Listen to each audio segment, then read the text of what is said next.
Mr. Fix-It here. The Done in 60 Seconds series continues. On my dishwasher, the spring is broken and so it's not releasing all the soap. I almost forgot to turn off the power.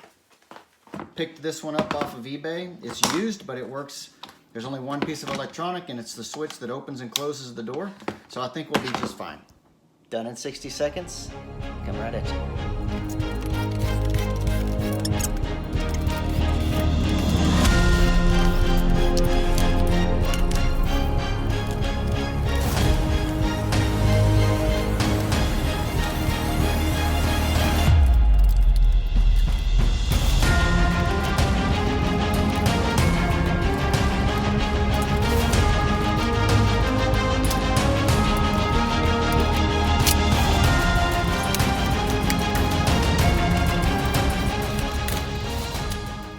This Done in 60 Seconds job is done.